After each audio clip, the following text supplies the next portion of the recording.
It is tradition, folks. Here we are, the voice of college football, and another college football ranking season. We've seen 8 or 9 games played from everyone, and it is time to get the unveiling of the first college football playoff rankings in 2024 and the first college football playoff rankings reveal for the new 12-team format. Again, welcome into the Voice of College Football. Appreciate you stopping by for the best in discussion, debate, and analysis. We bring our college football show, the college football show, post-game on Thursday, Friday, and Saturday. Also a Sunday morning show at 11 a.m. Eastern Time featuring your calls. We've left the link in the chat. Please give me a call, and we will take your calls. We will watch the ratings or the rankings revealed together on ESPN, and we will take your calls and discuss it and get your response. Before we go to the calls, we will also keep in mind that the Amazon links in the description section of all the videos. When you shop on Amazon, please use our link. Will ND dropping by to talk some college football. Will, how you doing tonight? I'm doing good, Mark. Just interested to see where my Fighting Irish are. I'm hoping we're hosting, but maybe not yet. Irish may need some help, but I'm hoping they can host. And especially I have one. How do you think Big Ten team or Northern teams hosting at home against the Southern teams? How much do you think that will be a home field advantage? Do you think it'll matter? Well, the first thing you think of is obviously weather. That's why you're asking the question. Yes, weather.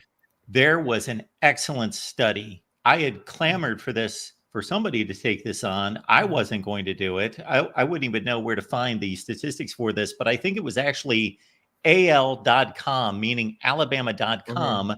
I found this a few months ago. I wish I should have bookmarked it, but they went through all the playoff models of what the 12 team would have looked back way before, going back into the 2000s for the last 20 years. And they cited where all of those games would have played over the last 20 years, where they would have been played, on what date. They tracked the weather on that date. The amount of snowfall that we would have seen in mid to late December, like December 20th and 21st, I believe, are the first round games this year, is so minuscule, it's not worth talking about. There would have been, I'm talking about let's see, how many first round games are there? 4 before they go to the second round games. So we've got 4 games in the first round. So times 20 years, it was over 100 games. I think they did the entire 21st century, about 100 games, over 100 games they did. And it was going to be something like 7 or 8 would have had any kind of snowfall, meaning flurries in the air or anything. And there would have been about 3 games where there would have been significant snowfall. One of them would have been interesting, a Florida State at Wisconsin game where there would have been 12 inches of snow or something. But mostly that would not have been a factor. They said rain would have been more of a factor, like cold rain in the Midwest and in the North. So, I think that we're going to see a bigger home field advantage because the crowds are going to be at a fervor pitch. And also we're going to see more weather factor into it. Not necessarily snow, but just very cold, maybe cold rain, sleet in these games than what we see in November. Yeah, just what reminded me of that was Brian Driscoll was talking about, I think it was the 2010 Sun Bowl after they knocked off USC for the first time in forever. They played Miami in the Sun Bowl. And he said, those Miami guys, they didn't even want to be there. It was I think it was low 40s outside. So obviously I think that teams will be up there. Southern teams will be up for it. But the question is will they drop more passes because of the weather? There's going to be a difference between a playoff team harder.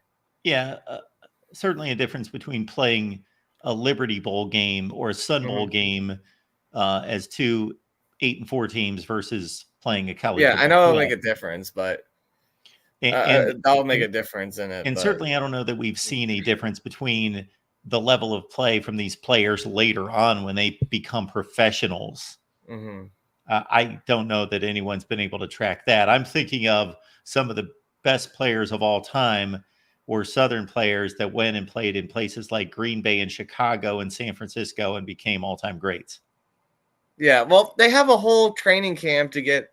They have like practices to get accustomed to it. But if they're just like flying from like Tuscaloosa to South Bend, like they don't have as much time to adjust to it.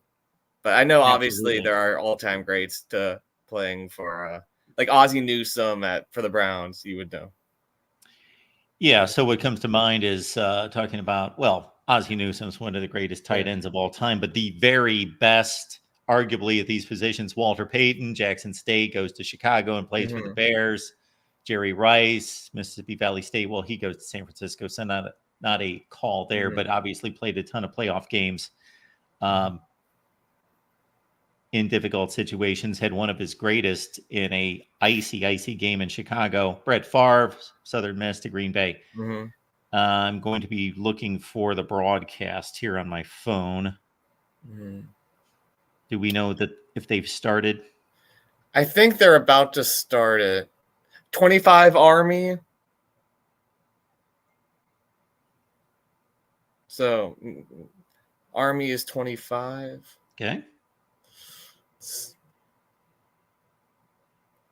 I'm still trying to find it. There we go. 24 Missouri.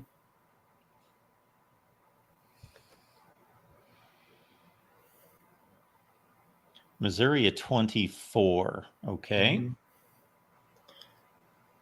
Vandy's got to be ranked ahead of them, right? Missouri beat Vandy. They did. Oh, got it. Okay, they did. In overtime. Let's see how this compares to the 23. AP rankings. Oh, gosh. Yeah.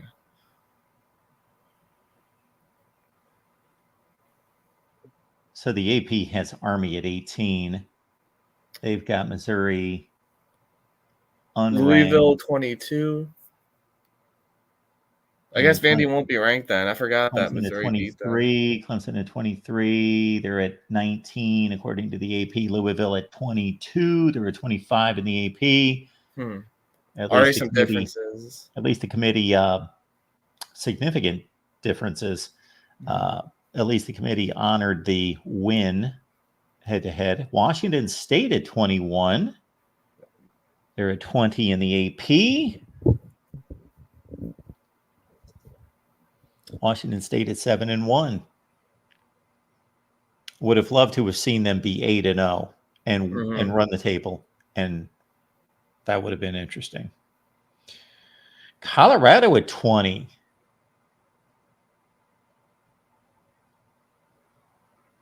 Colorado's just outside of my top 25.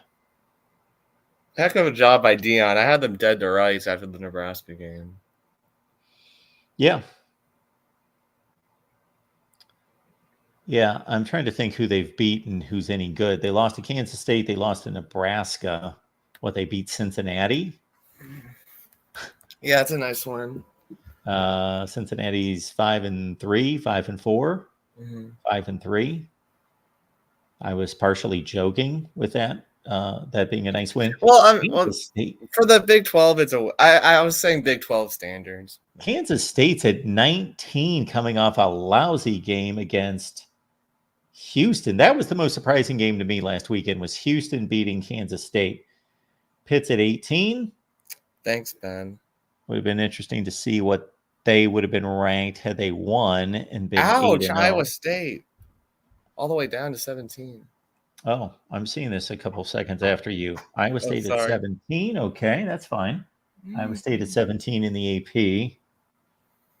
Not that it matters, but I just thought I'd throw up the comparison there. Number 16 is Ole Miss. Okay.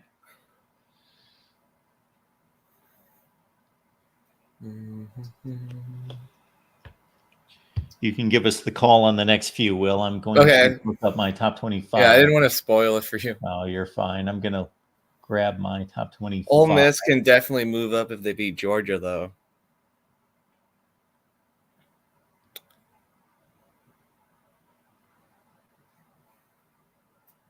LSU 15. Okay. Of course, have a head-to-head against Ole Miss. Man, Ole Miss blew that game.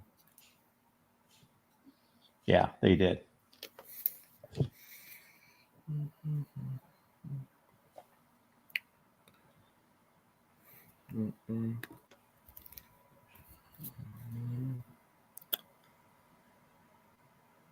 Oh, there they are.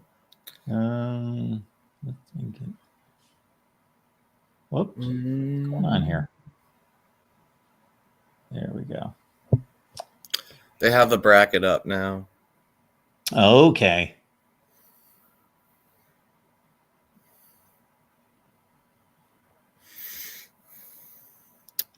A&M 14.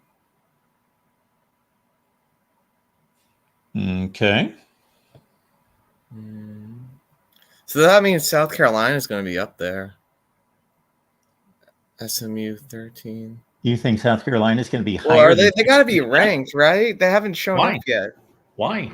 They're not going to be Because ranked. of their win. Well, No. maybe not. Because they won one game?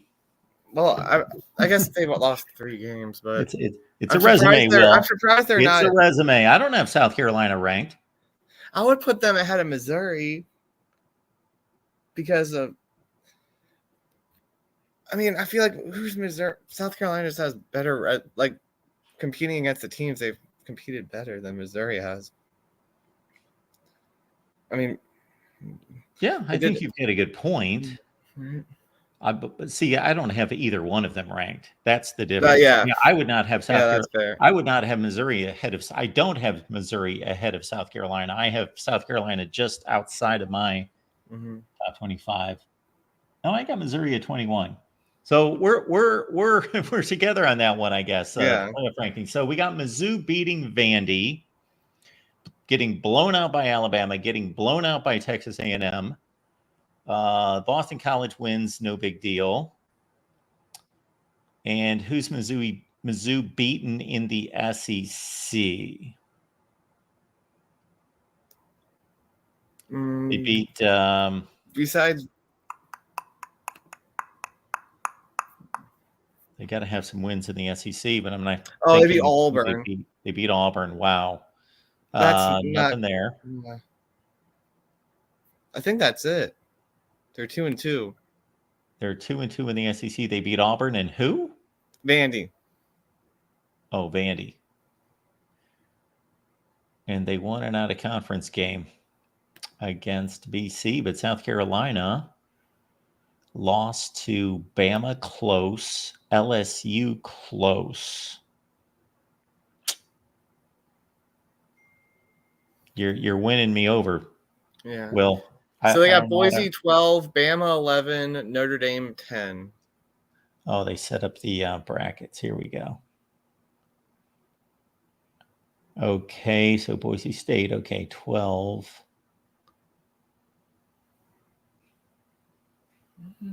So they still have, the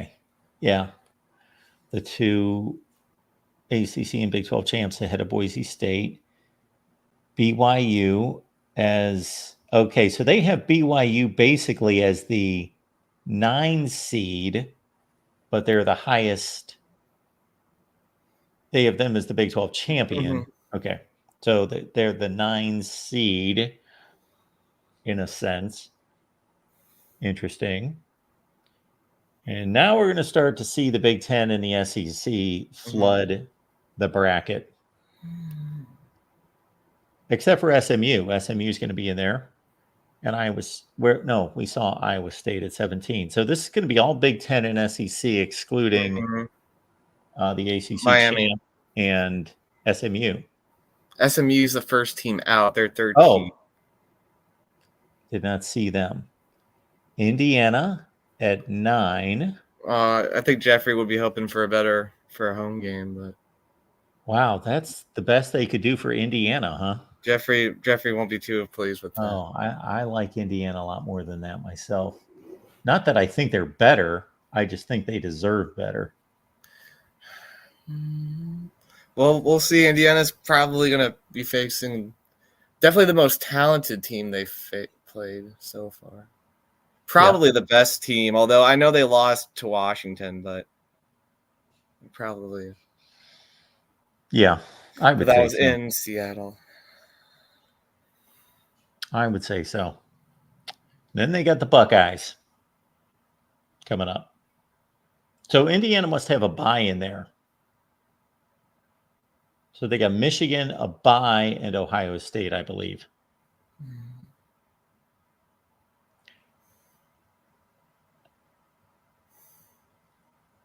So, Oh, they're folks. going to Neyland. They would go to Neyland if it happened now. Oh, Indiana at Tennessee. I could see Indiana pulling that one out. I mean, they have a shot. I do too. They have a shot. On the road, though. And see, that's a tough call for Indiana. They're sitting at 9-0, and they would have to play a. No, Tennessee just has one loss. Mm-hmm. Okay, I'm okay with that. But that's a tough draw when you're the 8-9 and you've got to go on the road. Mm-hmm. They played in that bowl game that they blew. I was just going to say, this is a rematch to the Gator Bowl. Mm-hmm. Tom Allen and Josh Heupel.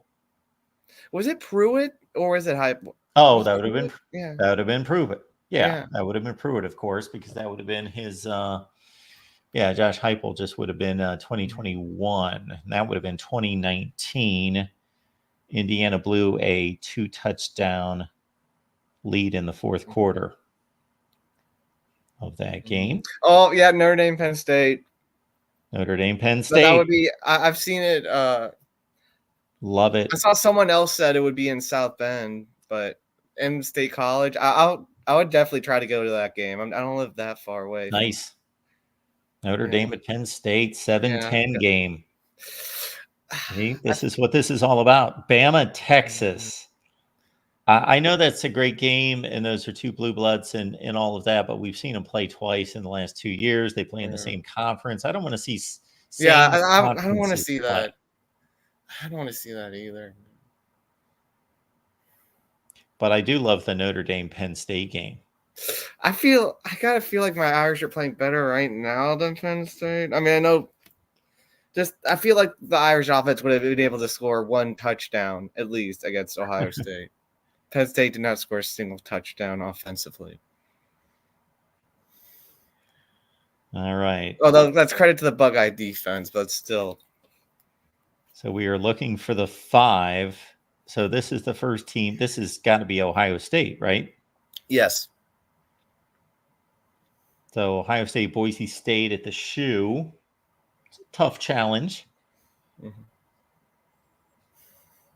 You know, this Boise State team is a bit of an aberration in comparison to the last couple teams we might have seen. At least last year's Liberty team making a playoff.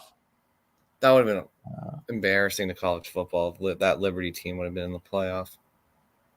Tulane the year before, decent. Tulane would have been competitive at least. So that would have been 2022. 21, can you think of who?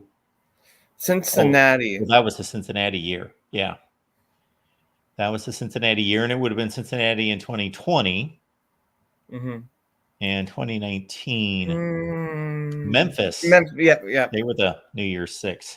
They played Penn State. That was tight, wasn't it? Yeah, it was tight until the fourth quarter. Mm-hmm. Like about 5, 6, 7 minutes left. Of course, UCF, 2017-18, but they're a Power 5 now. There we go. We got... okay, so they're actually saying... Are they actually telling us that Ohio State's a higher seed than Georgia? Yes. In Miami? Okay.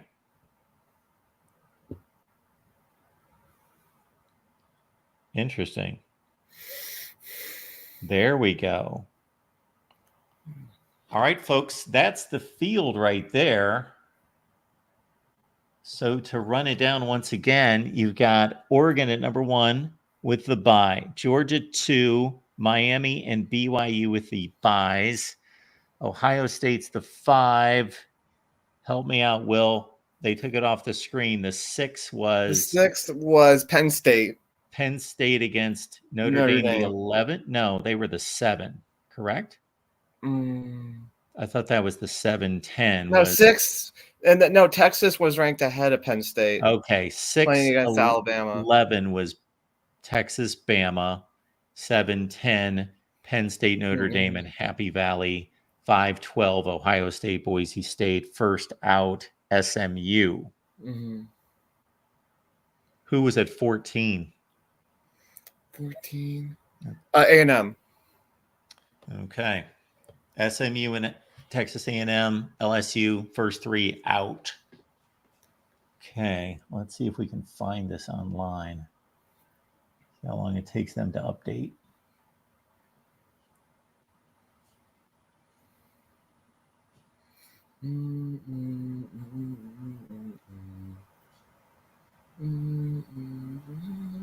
Are you at all surprised the Buckeyes are 2? Or yeah, well, I know that it was talked about and it was a possibility. Georgia's been pretty sloppy. Georgia's best win, obviously, is Texas. So I know that by rankings, people consider Texas to be better than Penn State, but are they truly better than Penn State? Have they played a better season they than haven't Penn really State? have a strong win, Texas. No, Michigan. Penn State's best win, Illinois, Wisconsin. So I mean that's yeah. Penn State competed better than Texas. So yeah, I think it's justified, but I would have no issue if Georgia was 2.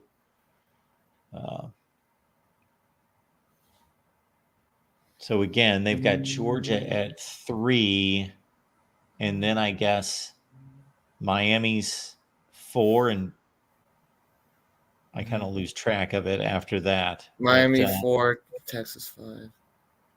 Yeah. So we would have how many SEC teams in the playoffs? It would be Georgia, Bama, Texas. Is that it? Tennessee. 4. Big Ten, Oregon, Ohio State, Indiana, Penn State, 4. The ACC gets 1. One ACC, 1 Big 12. Then you got Notre Dame, Boise State, 4-4. 1-1's 10. Notre Dame, group of 5.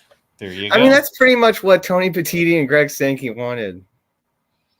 Yeah, they're completely shutting out the Big 12 and the ACC at large teams if this holds. Now, if you're like me and you're rooting for chaos, you want SMU to win the rest of its games. And I guess SMU to win the ACC championship. And you want Miami to go undefeated the rest of – I mean, they should with their pathetic schedule, but you want Miami to go the rest of the way and then lose to SMU. All right, folks, what do you think? Who's too high? Who's too low? What do you think, Will? Who's too high and too low, chat? Too high and too low. Let me think about this. And we will post the rankings as soon as I find them online. I do think that Indiana should be ahead of Tennessee. Yeah, I would agree with that. So Tennessee's best win is the Alabama win. It's just win. I feel like a lot of their wins are weak. Lost to Arkansas. NC State's becoming a better win, still not a good win, but 5-4. Tennessee beat Florida, who is, I believe, 5-4. 4-4. 4-4.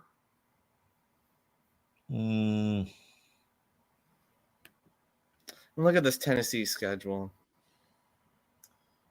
Tennessee, Indiana. That seems to be the crux, folks. Tennessee, Indiana.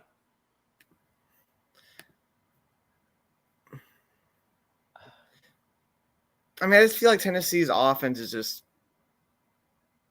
too... If they would have had a better loss, and the loss is getting worse, or at least did last weekend with Arkansas getting pile driven by Ole Miss. Had that been when you look at how much Ole Miss scored, for Tennessee to only score 14.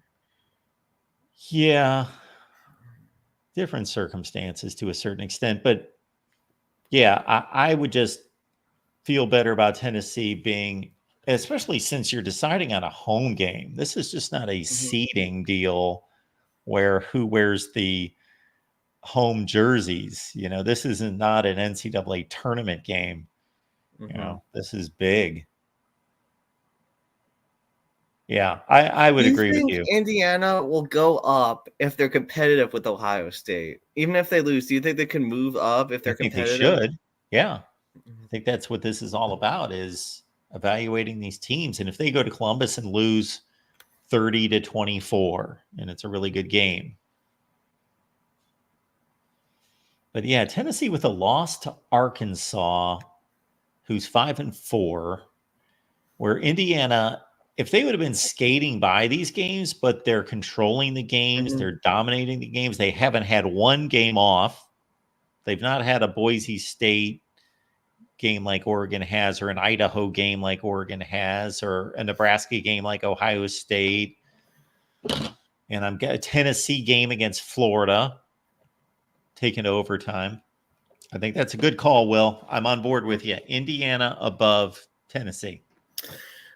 I'm not gonna totally say this is what I'm gonna look at the scores for a second, and I'm gonna compare BYU to Miami. BYU and Miami. I have BYU ahead of Miami. I'm almost certain in my rankings by one spot. BYU skated by against Oklahoma State, bad team. That's the bad one. That's their bad game, probably. Nice win against Kansas State by 4 to 5 touchdowns. Miami does not have a comparable win to beating a Kansas State. I mean, Miami's best win right now is the Florida win. Yeah, it's become Florida. For sure. Virginia Tech 5-3. I don't think they're 5-3. I think they're 4. Are they 4-4? To Syracuse. I think they're no, they're 5-4. Yeah, 5 to Syracuse. Right. So, yeah, squeaked by Cal, 4-4. The Louisville wins decent, 6-3. Where do we go for BYU's other decent wins? They beat Baylor, right? 5-4. SMU. Yeah. At SMU, which, I mean, that's not much of a home crowd. Yeah. That's why I put BYU ahead of them, because of the Kansas State and the SMU games. Anybody else with a pulse that BYU's beaten? SMU. No. I guess it's just the SMU, Baylor, and Kansas State. Okay. Yeah. They have the Holy War, but that's not great this season. Miami's got Florida, Virginia Tech, Louisville. Duke. Blew out Duke by 3 touchdowns. They're 6-3. I get it.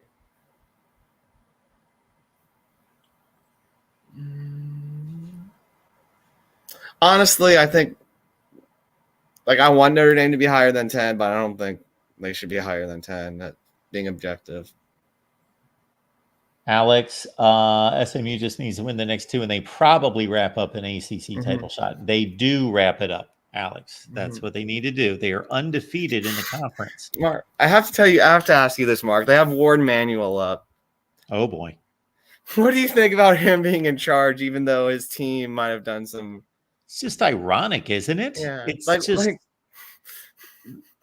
Did no one in the powers that be, even if they thought that this was completely on the up and up and there was nothing tactfully wrong with it, don't you still, from a PR standpoint, aren't there PR. anybody? It is awful PR. Yes, it's stupid.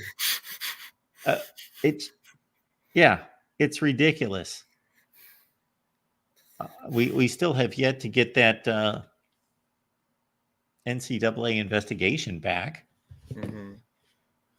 as well.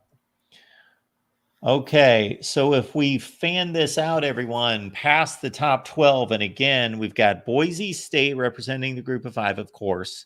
We've got Oregon as the Big Ten champ. We got Ohio State, Penn State, and Indiana in that order representing the Big Ten. We've got Georgia as the SEC champ. We've got Texas, Tennessee, and Alabama in that order. Then we've got the Big 12 champion as BYU and Miami representing the ACC. SMU, Texas A&M, and I believe LSU were the first 3 out. So we got to look at those teams as well. Who has an opportunity? So Texas A&M has obviously lost 2 games. They got Texas at the end of the season. They have to win out. Do you think they'll take Texas's spot? Do you think Texas can still get in with a lost A&M? I think so. I do think so. I don't know who's going to jump up from the SEC. This could really get interesting in the SEC if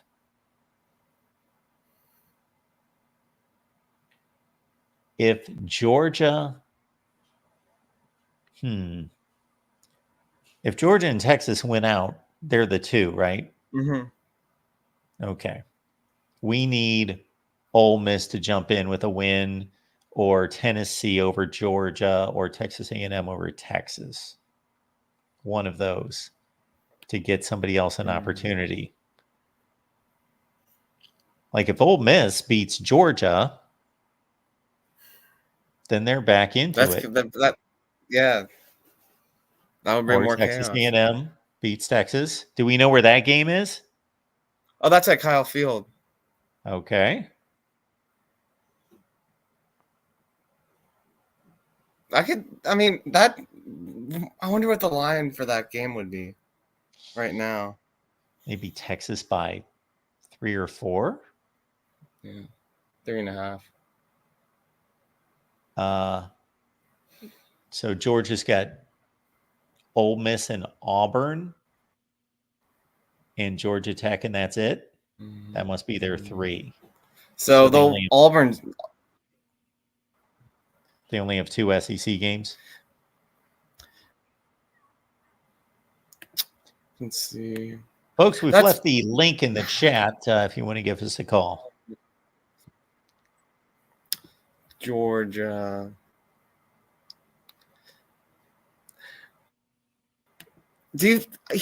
Off topic, but Hugh Freeze has to be fired.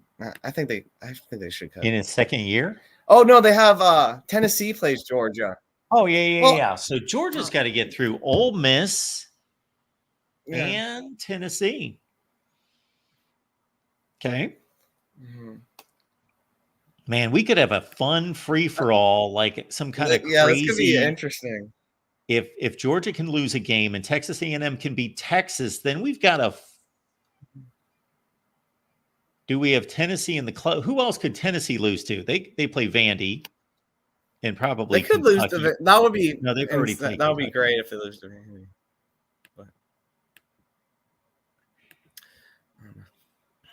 even if Tennessee's in the clubhouse with 1 loss, there could be a 3-way tie between Texas, Texas A&M, and Georgia with 2 They losses. have Mississippi State, UTEP, and Vanderbilt besides Georgia. So there's the SEC.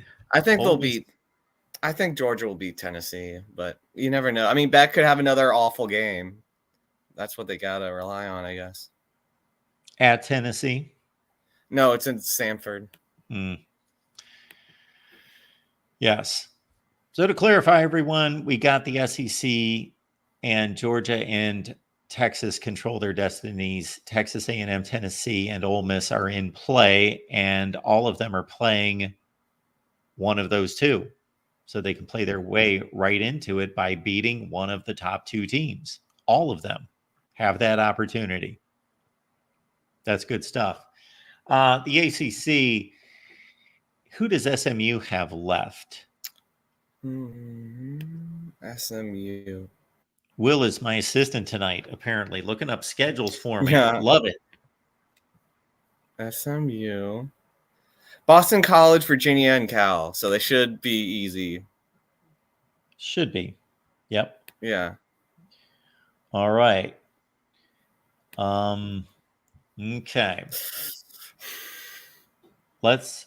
We are going to try to fit Pitt back into the playoff race, huh? Pitt. Okay. Well, if they beat Pitt, I mean, to be fair, Pitt's schedule is back end. The back end is harder for ACC. And I they're mean, they have also done Virginia. for this reason.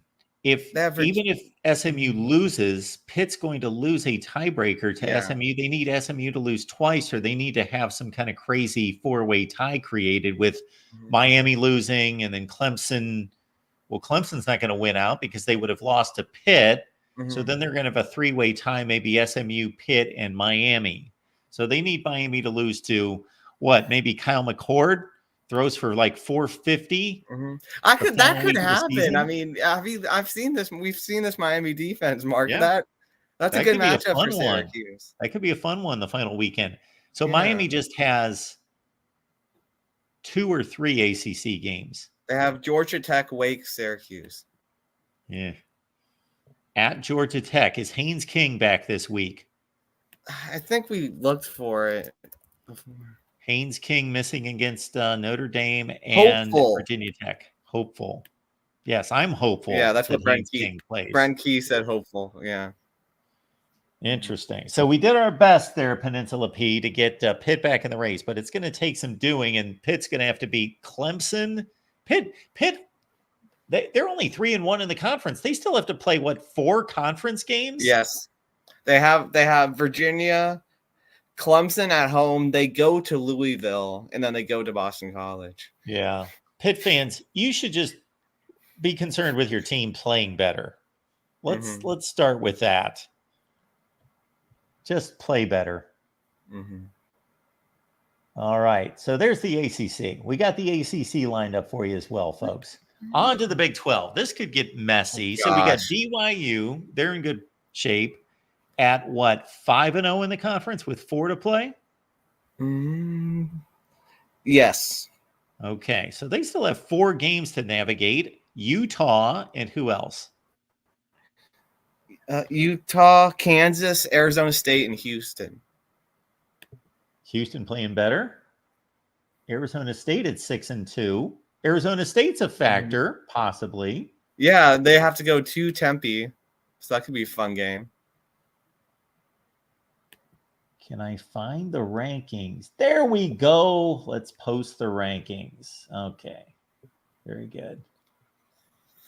All right. Who else is in play? So Iowa State. Colorado's in play.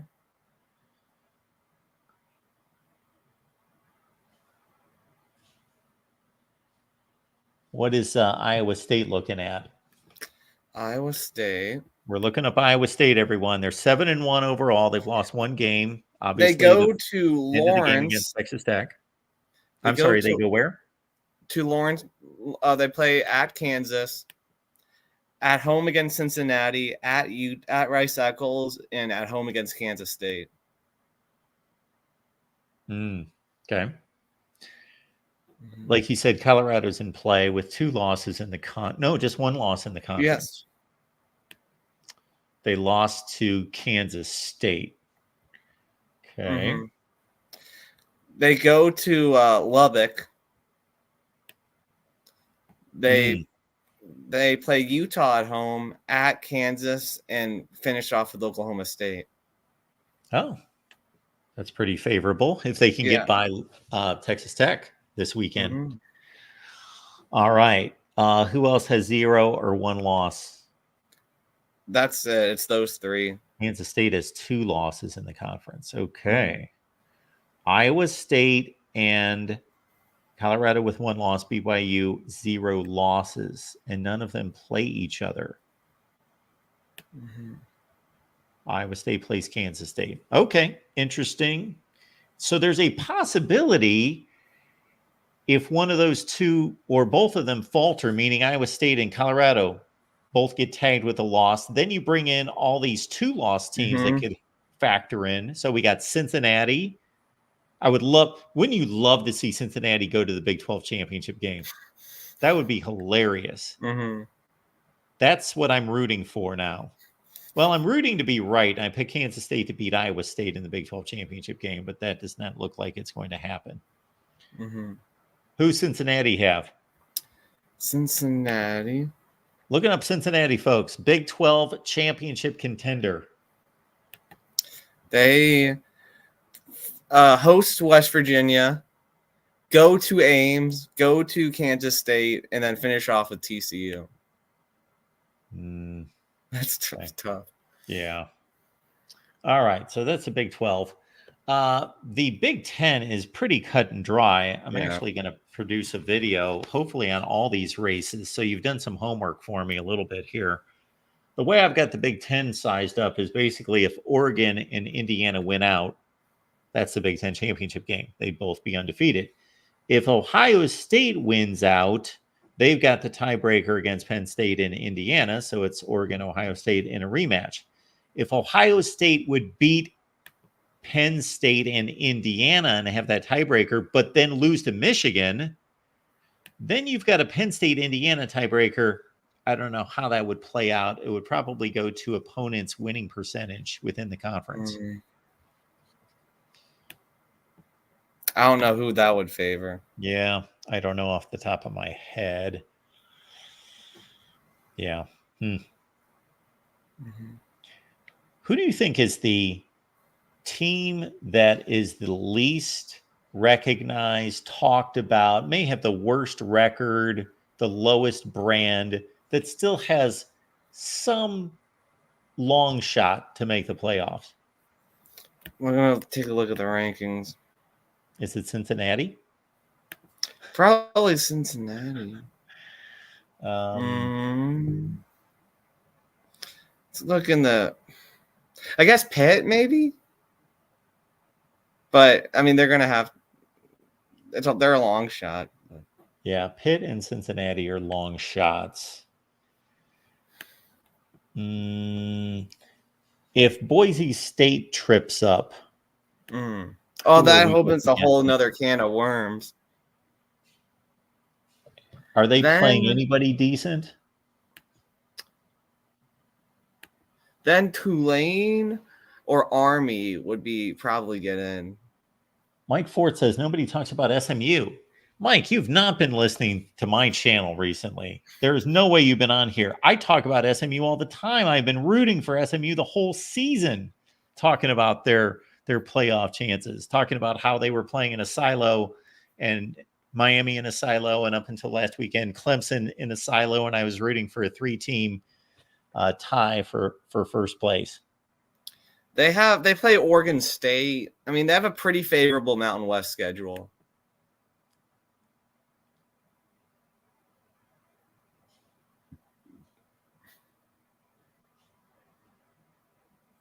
All right, what's going on in the chat? Cheryl's upset with someone. Yes. Who's do we have somebody who needs to be given the heave ho here? I don't see anything.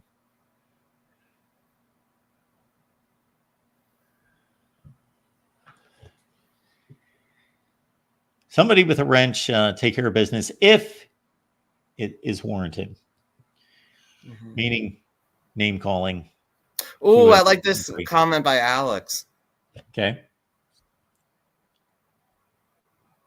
Alex coming in with, if Oregon wins out and Boise State wins out, would an 11-1 Washington State have a shot? So Washington State's 11-1. And why is he bringing up Oregon and Boise State? Because Boise State beat Washington State, and it's his only. They beat them bad too. 21 Yeah. points. Okay, got it. What's Oregon have to do with that scenario? Oregon beat Boise State. Oh, gotcha. Yeah. All right. Yeah, that's so Washington State. They can only go as an at-large. They cannot go Yeah. as a group of 5. Mm-hmm. 11-1. They'd be competing against one of those Big Ten teams or one of those SEC teams. Mm-hmm. So as it stands right now, Alabama's the lowest ranked at-large team with 2 losses. They've got LSU coming up, but then that obviously elevates LSU. That's a good one. Mm-hmm. Does Washington State play anybody of note the rest of the way? They play at Oregon State. That's really it. Utah State.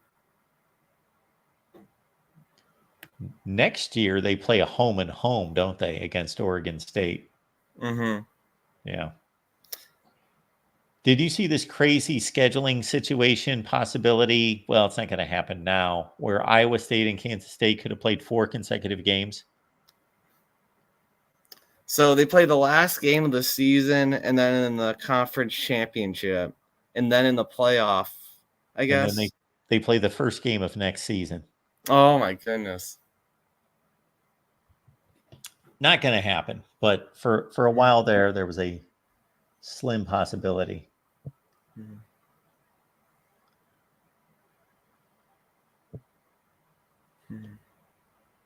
Cheryl, please help me out if you're dealing with something in particular. I don't see anyone I don't see the person in this. I'm looking at the comments through StreamYard. Yeah, I don't see the either. person that's making her mad. Folks, appreciate you being here. The voice of college football. We got our buddy Will on the line. Please, I've left the link in the comment section there a few times. Now, we're not going to be on forever tonight. I am interested in a few other things going on tonight. But we did. Yeah, I'm sure you are, Mark. We did. I followed you on Twitter, so yeah.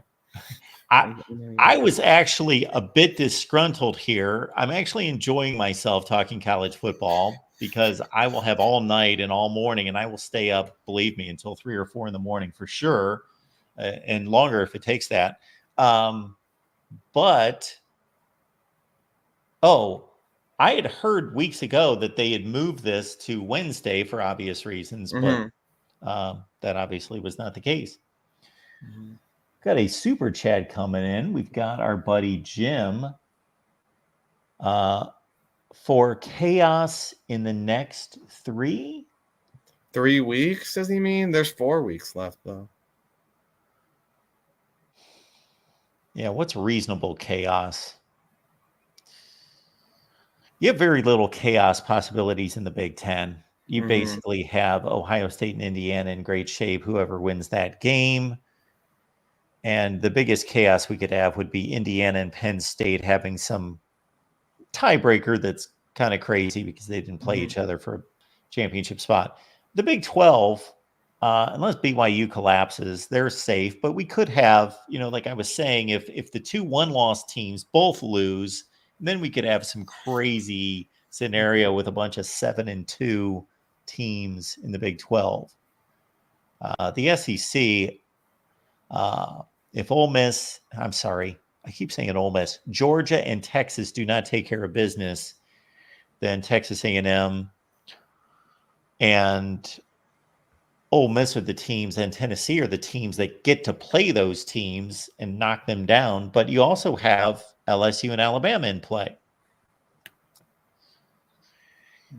There's a possible 4-way tie in the SEC because I just mentioned 6 teams that are in play, or you could have some crazy tie for second place. In the ACC, you're just rooting for both or either Miami or SMU to lose a game, and Pitt to tie Miami, or Clemson to keep winning and tie Miami. I don't know how that would work out. Again, I know what the tiebreakers are. I just don't know how they would be, how they would play out. Yes, I think we've done our best to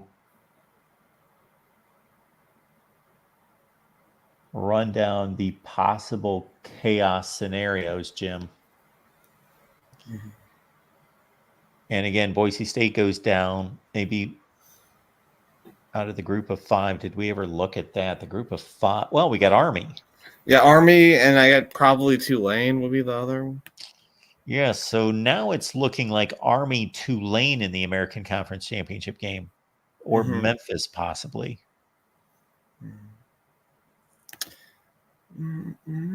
But Tulane's lost 2 games. I don't see. I know them Memphis getting has a decent team. Yeah, Memphis got demolished by Navy. I remember that. Yeah, they did. They gave up 56, and they lost to somebody else. I thought. I think they have 2 UTSA. Okay, so yeah, Boise State is just so much better than everybody else in the group of 5. I just don't see it happening. And the likes of Fresno State and San Diego State and those teams that are usually good in the Mountain West aren't. They already beat UNLV.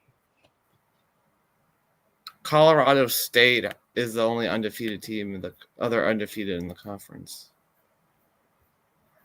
But they wouldn't make it even if they beat Boise.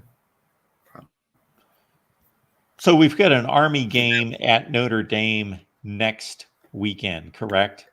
At Yankee Stadium. At Yankee Stadium. Oh, it's a home game for Notre Dame, but it's at Love Yankee it. Stadium. Yeah. Okay, Notre Dame. You know, that game would have been Miami at Notre Dame, but Miami backed out, which just stinks. Oh, that would have been cool. Yeah. Army, Notre Dame. Okay, well, we'll see if we certainly found out that Navy was not up to the challenge. Notre Dame crushed them. I got into that game, watched that game. I think that, Navy certainly was never going to compete with Notre Dame, but they also didn't play well. They've had a lot of silly turnovers. It kind of looked like a Pop Warner game for them. Yeah. Running backs dropping pitches. Yeah. It looks like Al Golden will have them ready for the academies. Yeah, they lost to Food, Mike. They did lose to Food. Oh, yeah, Navy lost to Rice. Yeah. So Notre Dame's got Florida State, Army, USC. Virginia in between Florida State and Army. Well, so just kick all their butts, I guess. Yeah. Leave no doubt. They should. Don't know what to tell you about USC. I still think they're pretty good. They're like that Scott Frost team. They just find ways to lose. Now, their defense at this point in the season is so beat up and injured that they're wearing thin. A lot of USC fans were all over me during the offseason when I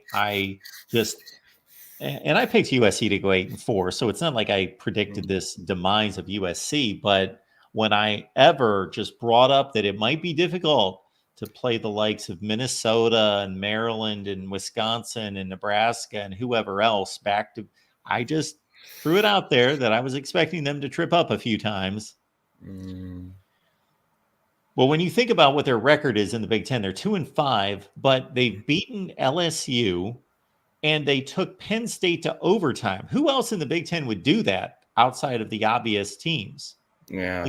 Like you wouldn't expect like Wisconsin or Minnesota to take Penn State to overtime and beat LSU. Like I think they're the only team outside of the elites that could do that, but then they lose all these other games. Just very odd team. No idea what to expect from that USC-Nebraska game.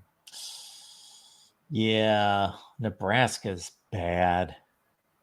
I know what to expect. I don't. You're right, because USC is so crazy. But if I think that USC is still motivated and focused, I think they're better than Nebraska. It'll be interesting to see how the Nebraska to USC fan ratio, just because Nebraska is known to travel well. Yeah. Absolutely.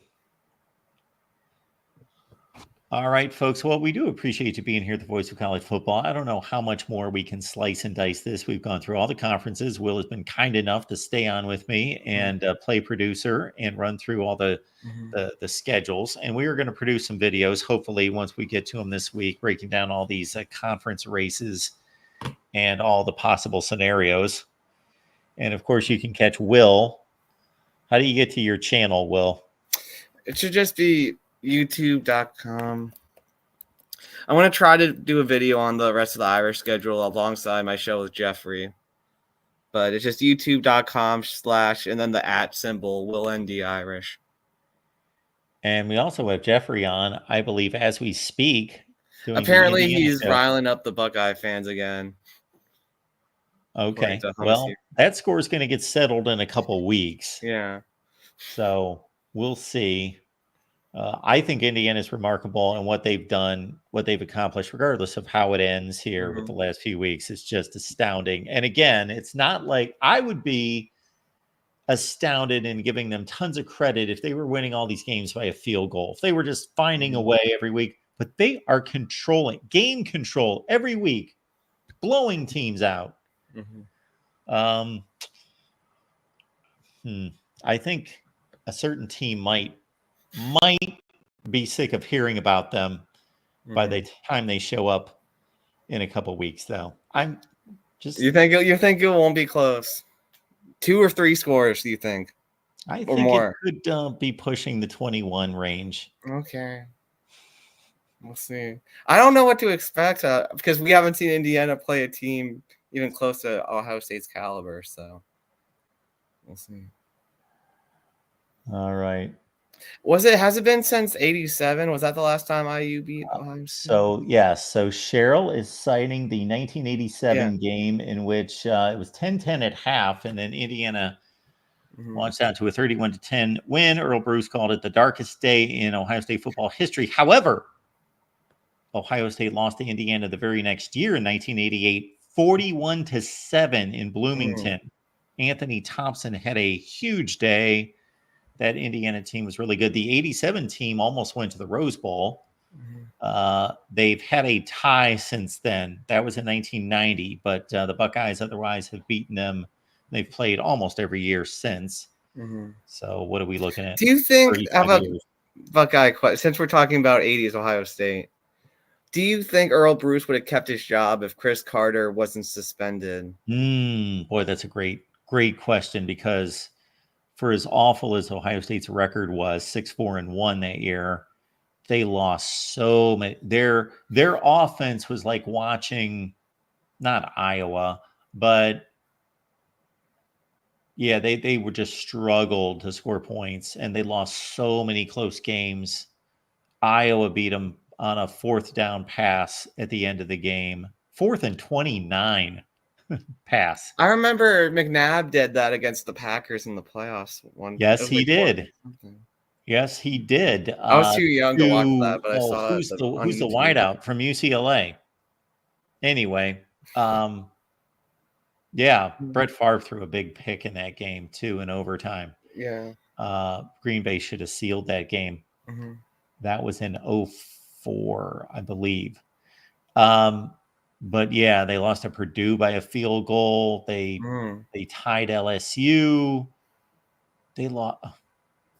Yeah, just a string of. Besides, actually, it was the Indiana game was the only time they got blown out. They probably would have gone a reasonable 8-3, and he would have kept his job, I think. They refused to go to a bowl game. They turned down a bowl game. They were supposed to go play in the Sun Bowl. Yeah. I know Lou in his last year turned down a bowl game. I think that was the last. Oh, no, they also turned one. That. Weren't they 8-3? 1995? 96. 95, they lost to Florida State, right? In the Blockbuster Bowl. Correct? No, it was the Orange Bowl. Right? Orange. No, I think Orange. It was the Orange Bowl. Yeah. That's right. I don't know why I thought it was the Blockbuster Bowl. Florida State played Penn State in the Blockbuster Bowl back when it was it was actually a decent game. Like it just Mm. popped out of nowhere, and suddenly they had Penn State and Florida State, both 9-2, like top 10 teams playing in the Blockbuster Bowl. Mm-hmm. It's like the Fiesta Bowl back Mm. when I was like 10 or 11 years old. The Fiesta Bowl just popped up out of nowhere, and it was suddenly became a legitimate bowl. I mean, that's kind of like what the Peach did with the New Year's Six. They added the Peach in there to Yeah. make it a. Although the Peach had been around forever. Yeah, it's been decent. It was a decent bowl game, but it upgraded itself. You'll want to check Thanks, that Dave. out, Will. Well, hopefully they're on the rise now. We'll see. I mean, if the quarterback play becomes better with CJ Carr, that could be what they're missing. Well, folks, we do appreciate you being here. Will, thanks for jumping on with me. Thanks, Mark. It was fun chatting playoffs. Absolutely. Good to see you. Good to see you. Have a good night. You too. All right, everyone. Appreciate you being here at the Voice of College Football. Those are the final week 1 college football playoff rankings, the first unveiling. And so we will be here every Tuesday night, 7 p.m. Eastern time. We usually get a big crowd for this. So hopefully in future weeks, we will get some big crowds. But we will run through the rankings here. Again, Oregon's number 1, Ohio State number 2, but they would be the 5 seed as the runner-up in the Big Ten. Georgia, 3, would elevate them to the 2 seed. Miami at 4, the 3 seed. Texas at number 5. So these are the actual playoff rankings. But again, the seedings would change. Texas at number 5 would drop to 6. Penn State at number 6 would drop to 7. Tennessee at number 7 would drop to 8. Indiana at 8 would drop to 9. BYU at 9 would elevate to 4. Notre Dame at 10.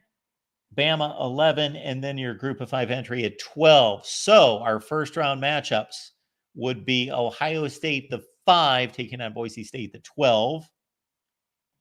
You've got Texas, the 6, taking on Bama, the 11. Notre Dame at Penn State as the 7 versus the 10, and then the 8-9 game. This would annoy me as an 8 or as a 9 seed having to travel when the resumes are like almost exact, but Tennessee hosting Indiana. And then, of course, still it's the top 4 seeds, Oregon, Georgia, Miami, and BYU. First out, SMU. How about that? Texas A&M. Who would have said that at the beginning of the year? Your first out in your first week of college football playoff rankings. First team out, SMU. Texas A&M at 14, LSU at 15, Ole Miss. All those teams play just such huge games the rest of the year. Texas A&M still plays Texas. LSU's got Bama. And, of course, Ole Miss has a date against Georgia. Iowa State still looking to go to the Big 12 championship game, so they've got everything in front of them. So you got to consider that even though these are the rankings, there are teams that are lower that have better opportunities, like in Iowa State. They still have everything they still control their own destiny. Just win out, play BYU in the championship game, most likely, win the game, you're in. Pitt needs help. Normally, with one loss in the conference at this stage of the season, you probably think that they would be in better shape. But SMU's undefeated and Miami's undefeated. Therefore, Pitt needs help. Kansas State needs help. Seriously, Colorado. Actually, even though Kansas State has 2 losses and Colorado has 2 losses, Colorado only has 1 in the Big 12. So they're in better shape than Kansas State. Now, Kansas State ranked higher than Colorado because they won head-to-head. Somebody brought up Washington State, a very curious situation there because they're 7-1. They could win out and go 11-1, but probably won't make it. And the only other team there that has a chance, you know who else has a chance that's lowly ranked? Actually, Missouri. Nobody gives them a chance, including me, because they suck. They're not going to elevate, but yes, Mizzou at 6-2, only 2 losses in the SEC. They've got a chance. All right, welcome into the Voice of College Football. Who's on the line? Oh, hey, this is Mooley. Holy, I didn't. what's going on? Oh, I didn't realize I would be up so quickly. But yeah, no, very interesting rankings. I haven't watched much of how do you say what you said before. So before I get in, could you just give me like a quick breakdown where were like your big reactions to it? Anything that Well, really stuck out? yeah. So the breakdown is that basically the Boise State your group of five, as expected. Mm-hmm. That Ohio State was elevated to the number 2 spot. Now they would not be the 2 seed because of not being a conference champion, but they are the 2 seed. They're the number 2 ranked team in the country above Georgia. Mm-hmm. So the committee telling us something there. Uh, the 8-9 game would be Tennessee, Indiana. That would be interesting in terms of Indiana not getting much respect from the committee at this point as the 9th ranked team in the country, despite being undefeated. I think it's more about who's out at this point. And you'll want to rewind and watch earlier because we went through the schedules of all these teams and went through all these possible scenarios. I don't know that we left a scenario untouched in every conference. SMU's got a clear path. If they win the ACC championship game, they're going to get in despite being number 13 right now. They've got it all right in front of them. Iowa State's only number 17. They control their own destiny. They can go to the Big 12 championship game and win. Mm-hmm. Yeah. Speaking about paths, I want to ask on paths where it starts to get a little iffy. So first thing I'll say is pretty clear that SEC and Big Ten have more value than the other conferences. Am I correct on just that? Slightly. Yeah. to the point that they've got 4 teams in each. In each, And the ACC and the Big 12, they are giving no extra teams to them at this point. And I think the big one that's going to stick out to a lot of people is Indiana and BYU being ranked 8, what is it, 8, 9, 9, 10? Yeah. Like 8, yeah. But even below Tennessee. And I know Indiana has a matchup with Ohio State. My thing is, what if there's a scenario where, let's say Indiana loses close to Ohio State, but they do not make the conference championship? Is there because I believe there would still be Ohio State would be above them, and then Yes. let's say Oregon, and then Oregon goes undefeated. Yep. Is there a chance that like a 2-loss, like let's say SEC team, overtakes Indiana, even if they took down Ohio State to the wire? Because if that's the case, I find that a little hypocritical because the reason why Boise State's all the way up at 12 is because they took Oregon down to the wire. Am I correct? Yeah. So, and the same thing's going to happen with these SEC teams because it happens every year that they're going to be given a lot of credit for losing to other top-notch teams. Like Texas, their level of wins is not impressive. Right. I don't see why Texas is at 5. Their best win is Vanderbilt or Michigan. Take your pick. Vanderbilt, from a record standpoint, at 5-3, that's their best win by a field goal. Yeah. Right. Unless I'm missing something. I don't think I am. Oklahoma and Michigan are 5-4. And yes, Vandy's 5-3. Yeah, I think if Texas were to lose another game, they should probably get dropped. And just looking at it, like BYU, yeah, because BYU, if they lose one game, and is there a scenario where BYU could lose one game in the season and still be left out of the championship, the Big 12 championship? No. Okay. It's possible because Iowa State and Colorado have only lost one game. Okay. So BYU could lose once. And since Iowa State and Colorado do not play, there could be a 3-way tie for first. And we'd have to go through tie-breaking scenarios to figure out who would get left out. But another point about Texas and Penn, or just Texas, but to compare them to Penn State played a stronger game at home against the committee's number 2 team in the country, Ohio State, than Texas's performance against at home against Georgia, the number 3 team. So that also doesn't make sense. Yeah, they shouldn't be that high. I mean, if they win out, then they probably should stay. I mean, I think the only notable game they have left I remember is A&M, but Yeah. maybe they should stay. I don't. It's going to be weird. But another thing is, Tennessee still plays Georgia. Let's say Tennessee ends up with 2 losses as well, but Alabama wins out. I don't think they'll. If Alabama wins out, they wouldn't bump Alabama out of the top 12.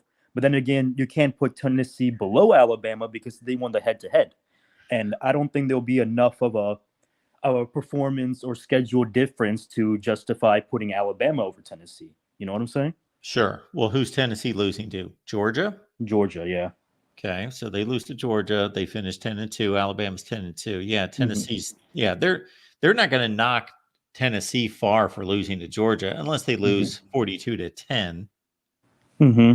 And that's where I'm thinking some of these one-loss teams may not be able to, maybe the more deserving one-loss teams may not even have a chance. Now I know, like SMU, for example, they're in the driver's seat. They go and win out, they're in, no doubt. But here's a scenario that I know is not unlikely, but let's just get fun. Let's say that Pitt beats Clemson and Louisville. Yep. But SMU and Miami went out. They play in the championship. Now you have a one-loss Pitt team that has beaten 2 top 25 teams. Even though they got railed, destroyed by SMU, they still finished strong at the end of the year. What's going to happen with Pitt? Pitt's 11-1. They beat Clemson. They beat Virginia. Who else is on there? We won't go through it. Oh, Louisville. Okay, so they get 2 quality wins. But you know what's going to happen? And this isn't necessarily right. They're probably going to knock those 2 teams out of the top 25 by beating them. Mm-hmm. Possibly, especially Louisville with a 4th loss. But I totally get your point. Mm-hmm. I mean, to be fair, thing, Clemson. Go ahead. Sorry. Well, I was going to say your other scenario possibility is that SMU runs the table. They beat Miami. They take the ACC championship spot. They beat Miami, who's 12-1, and knock them to wherever. I don't know where the committee would evaluate Miami then after a loss to SMU. I don't think they'll drop Miami that much, even if Miami's schedule has been very, not good. But yeah, they're rating it under that scenario, and I don't disagree with you because the committee they favor Miami over Pitt, and they would in that scenario. Why I don't know, because they would roughly have the same. If anything, Pitt would have a better out of conference schedule, having played a Cincinnati team that's right now 5-3 and West Virginia. Right, and Miami's best win is Louisville, who Pitt would have won.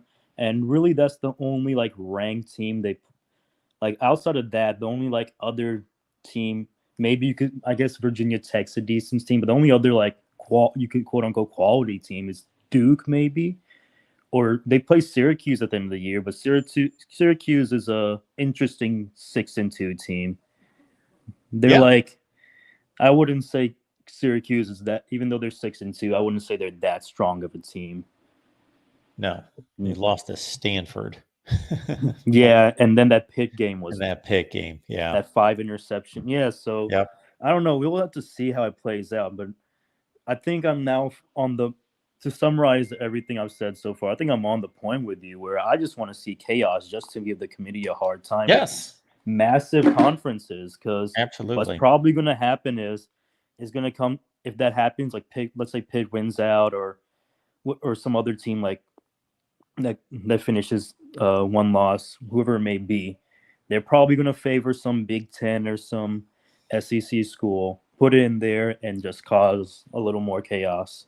Yeah, and most likely that team's going to come from the SEC because the Big Ten is fairly, unless Indiana collapses, the Big Ten's pretty clear cut where Oregon, Ohio State, Penn State, Indiana are having such strong seasons where the Big Ten doesn't have a 2-loss team. They go straight from a 1-loss team to a 3-loss team, where the SEC could just have a glut of teams. We're not even considering Missouri. Now, there's the worst team and the worst situation, at least on the surface, that has a chance. Missouri's only got 2 losses.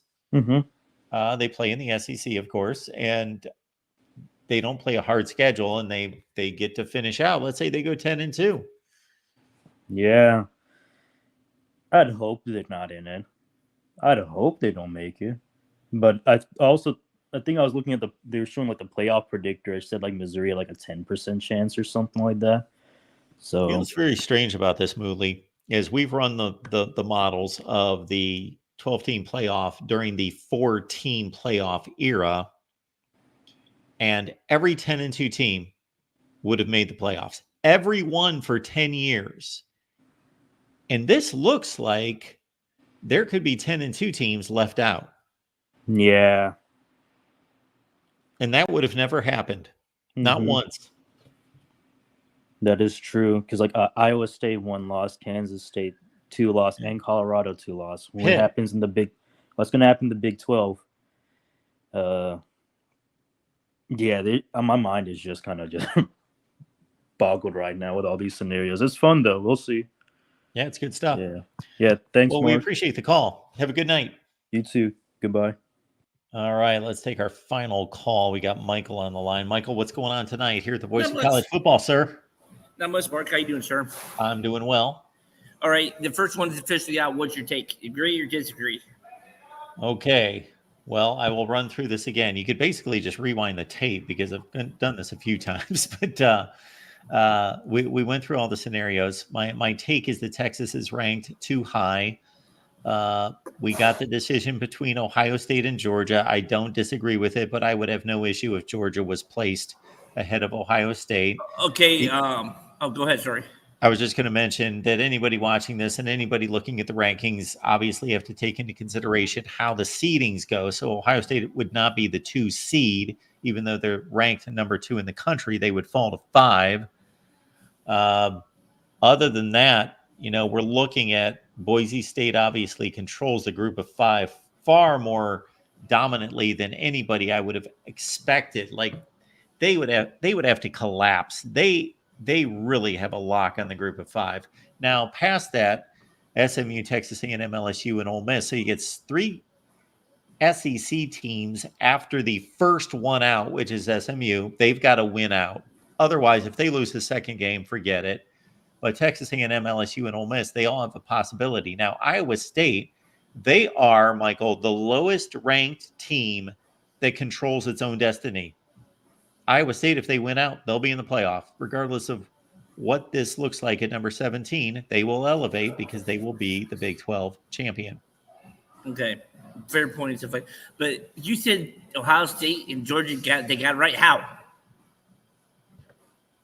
I said that I have no issue with Ohio State being ranked ahead of Georgia, but I would also have no issue if Georgia was ranked ahead of Ohio State. Okay, and then why do you have then you said something about Texas? I'm just coming into this. That's what I'm asking. Okay, sure. You're fine. That's why we're here. So my argument for Ohio State over Georgia would simply be that Ohio State's got 1 off game. That was against Nebraska. Ohio State's only loss, of course, is the number 1 team in the country by 1 point on the road, where Georgia lost to Alabama, who's further down the rankings. Ohio State's just played a better season than Georgia generally. They both have a big win, 1 Penn State, 1 Texas. Now, the issue I have with Texas is if you compare, let's say, Texas and Penn State,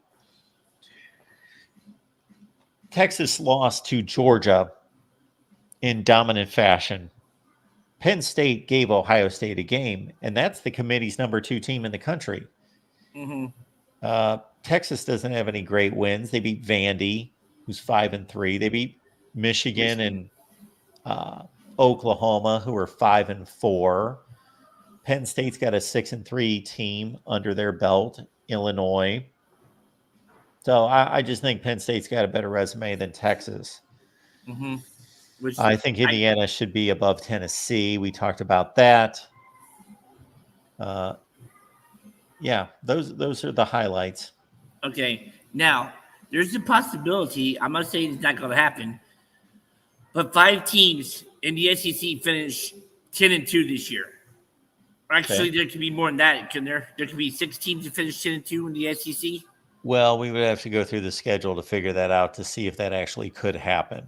Just because there are 6 teams that each one of them could finish 10-2 doesn't mean that all of them can. Do you know what I mean?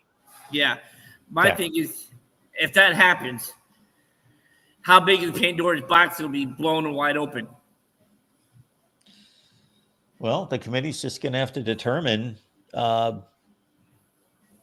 best resumes between these and look at head-to-head. So you're talking about Georgia, Texas, Tennessee, Alabama, LSU, Texas A&M, Missouri. Did I miss somebody? LSU. Are there 8 teams? Ole Miss. There can't be 9 teams in the SEC that could finish 10-2. Is there? I'm not sure, maybe. But anyway, I digress. Anyway. No. Anything else for us, Michael? Yeah. If somehow Michigan, if IU keeps doing like what they're doing and stuff like that, Saturday against Michigan, takes about a week, gives Ohio State a competitive game but loses. How far? Well, it depends on how far they move up and who loses and stuff like that. But is there a chance that they can actually, if IU runs the table, dominates the last 3 games, they can leapfrog Oregon? Sure. Or is it because their schedule is going to hurt them? Well, Oregon's schedule's not that great. So Oregon's got the win against Boise State. Indiana does not have. Hang on, Michael. Sorry. I'm comparing non-conference schedules. So Oregon beat Boise State, and Indiana plays no one. And then if you look in conference, Oregon, 1-point win against Ohio State. Indiana, in your scenario, blows out Ohio State. Other than that, Indiana's got Michigan. Oregon's got Wisconsin. They really don't play anybody that good other than those couple games. Neither one of them played Penn State. No. But they're going to play in a conference championship game. So it's all null and void. Yeah, sure. And that's going to be it. I'll tell you, if that happens, imagine how much of a pro IU crowd Lucas Oil Stadium is going to be. I guarantee 99.9%. 99.9% is going to be IU. But anyway, 99.9%. Okay. It could be. But anyway, I digress. Instead of making you the commissioner of college football, I'm going to put in a recommendation you be the new coach for Purdue football. I don't think you want that, Michael. I enjoy the status that I think you like me, and you wouldn't like me very much if I was the head coach at Purdue. Okay, what about the athletic director? I would never want that headache. No, thank you. Nah, sure. No, I was just wondering stuff like that. What would be more of a headache? Being the athletic director of a Power 4 school or a commissioner of all the sports like the college football, in charge of college football? Oh, I'd much rather be the commissioner of college football. But wouldn't that be just a bigger headache, though? No. Yeah, sure. Not bad. All right. No. I will let you go so you can eat dinner and stuff like that. And when we reveal the games you're going to be watching this weekend, please don't be watching the Ohio State game, because it's going to be bad enough anyway. Oh. Well, before we get to Saturday, we'll do a post-game show on Thursday night, of course. And on Friday, UCLA plays at the Rose Bowl at home against Iowa, and that's a late kick. So we'll do a pregame show for that. Yeah. Is what we will do. You go check out the MAC action tonight? No, I will not. No. Come on, you guys show some love. I will be watching much more important things than MAC football. Come on, Mark. You got to represent the conference of your alma mater, man. No, thank you. I have not seen one play of MAC football, and certainly tonight would not be the night. All right, sir. All right. Appreciate take you care. being here. See you. Bye. All right. Let's pick this one up from our buddy Jackson. Jackson, by the way, does a phenomenal job here at the Voice of College Football. Keeps our social media in line. Jackson also, of course, with his Alabama show on Mondays at 6 p.m. Eastern. That's on the Alabama channel. Then they get together, I believe, on Thursday night for a call-in show I hope Pitt and Penn State go 11-1 so that we can see the Keystone rivalry be a first-round matchup for the 2024 CFP. It's on my Christmas list. Make it happen. That would be cool. But man, Pitt at 11-1, boy, that would be awesome to see the committee squirm on that one. Would love, love, love to see it. Folks, want to keep in mind here before we bid adieu that our book has been released. The link is in the description section of every video here at the Voice of College Football. So again, I think you will enjoy this one. I gotta say, it's good stuff. It's fun stuff. It is Disputed National Champions, College Football's historical 1990s reset.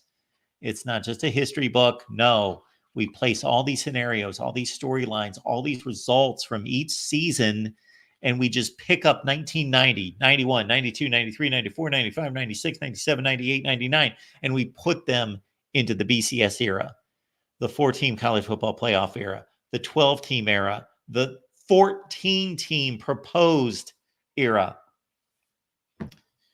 So again, we appreciate your support. Please check it out. It's on Amazon. Disputed National Champions. All right, folks, we so much appreciate you being here at the Voice of College Football, and we will see you very soon. If not sooner than Thursday night for some post game. And Jackson, thank you so much for dropping the link. You guys can catch the link there in the chat to get you right to Amazon to check out our book. Thank you for your support. We will be here every Tuesday night for the playoffs reveal, and we will see you next time.